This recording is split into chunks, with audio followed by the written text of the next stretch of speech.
Welcome to another episode of Bargain Bin Saturdays, where I offer up my opinions on movies I found in various bargain bins over the years. I mean, I've scoured Walmart, I've scoured the Dollar Tree many a time, and I've also scoured the shelves of Goodwill quite a bit, though I suppose you could also say I perused them if you want, so we can move on to a different descriptive word. After all, we shouldn't be like the Ask a Ninja sometimes, you know? But, yeah, this is one of my finds at Dollar Tree from quite a while ago, I believe. I can't remember exactly when I found this. I'm like, okay, it's a sports movie. Doesn't sound too bad. I'll take it.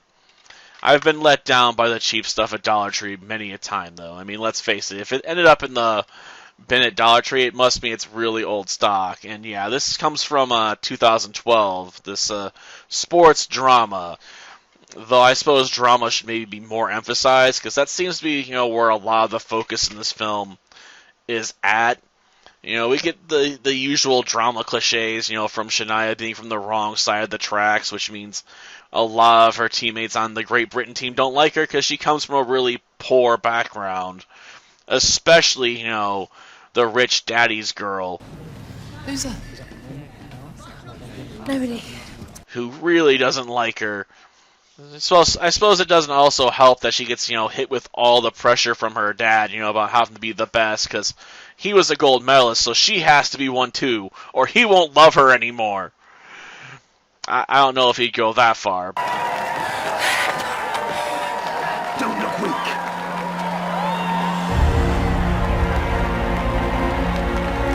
But he puts a ton of pressure on her throughout the film that she has to be better than everyone else, basically. So I could see how she would feel that way. Of course, we don't really spend a lot of time on the rich rival, just enough to know that that's what's going on with her life, right? So we get all the usual kinds of drama.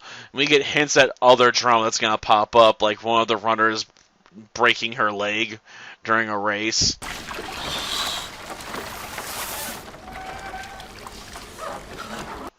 So yay.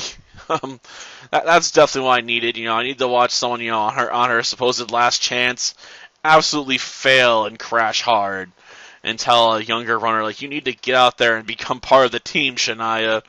They need you in that relay, Shania. If you're not there, they're gonna lose, Shania. And guilting her into it because she's like, I broke my leg. I need you to cover for me. Ah, man. At least she was willing to admit it, which makes it funny, right? Listen, girl, if there's one person you do not say no to, it's a cripple that's just blown her last shot at her dream. What, you think I'm guilt-tripping you? Hell yes, I'm guilt-tripping you. Promise me you'll go out there and run that relay for me. Like, yes, I'm guilt-tripping you. Now please do it.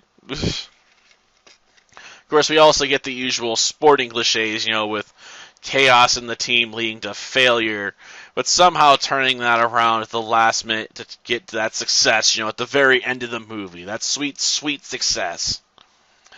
And I suppose the word to describe this film best would probably be cliche.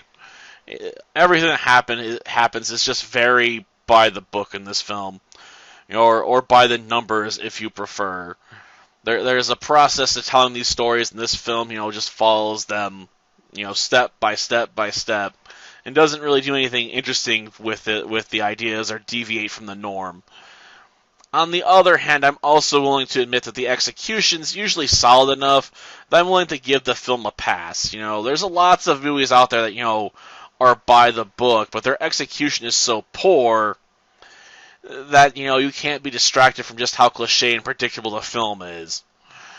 There's a certain, going to the eye of the needle you have to do to make these kinds of films work. And I think Fast Girls, is a decent way to pass some time, but it's definitely not going to live on as some, classic film or anything. It's going to be one of those, feel-good, forgettable sports movies that people, don't think about decades later. The only reason I'm bringing it up is, I found this within the last year or so, if I remember correctly, or maybe it was 2 years. I've got so many piles, I don't know where they came from anymore in terms of the time frame. That's how bad it's getting. Someone save me from my hoarding self at some point. Until next time, then. See ya. The stadium is holding its breath now, waiting for the final results.